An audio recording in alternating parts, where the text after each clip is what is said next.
Alrighty, day 3. Okie dokie. Day 3 of reading The Blind Woodsman. Yes. Okay, and it's written by John and I. Mm-hmm. I provided the ingredients and she baked the cake. Yeah. Alright, so do you want to choose the page or do you want me to today? Should I just pick them each time? Sure, that would be fun. Okay. Try to pick one from your perspective, if you can. Right. Okay, let's see. One? Yes. All right. Okay, here we go. Around 2nd or 3rd grade, this is from John's perspective, by the way. Yeah. Okay. Around 2nd or 3rd grade, I had already begun experiencing bullying. I remember often feeling out of place, and school in general was really hard for me socially.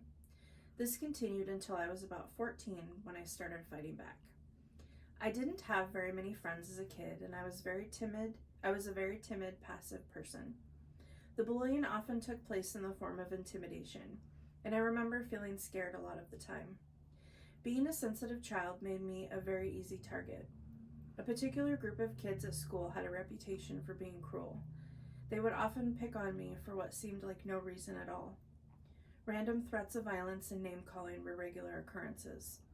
It totally zapped my self-confidence, making me feel worthless and insecure. It made me doubt myself and my abilities. I didn't want to go to school or be around other people. I just wanted to hide away. I often felt I would get in trouble for not doing well in school too, which was hard due to the extreme anxiety I faced there. So sometimes I just wouldn't bring my schoolwork home. Some days I would pretend to be sick to avoid going so I could stay home and just watch TV in the safety of my home. I would often get lost in my own thoughts and daydreams. And though I didn't have many friends, I enjoyed being alone. I remember feeling depressed and anxious for most of my young life. I never told my teachers or parents about the bullying, as my passive nature made me secretive, and I would frequently blame myself. If only I could be less awkward and fit in, I thought. I think part of this was due to me just being different, but I think some had to do with being raised in a somewhat sheltered environment, thus not knowing how to fit in. Our family was a pretty typical family. We attended church and public school and participated in extracurricular activities like Boy Scouts. Like most families, we had our problems, but we loved each other first and foremost. My dad took me target shooting, fishing, and for drives on the back roads as a kid. Typical small-town America activities.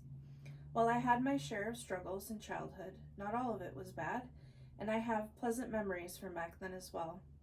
One of my fondest memories was from when I was about 10 years old, circa 1991, when I drove my mama and papa up Cedar Mountain. I knew I was 10 because... that's it.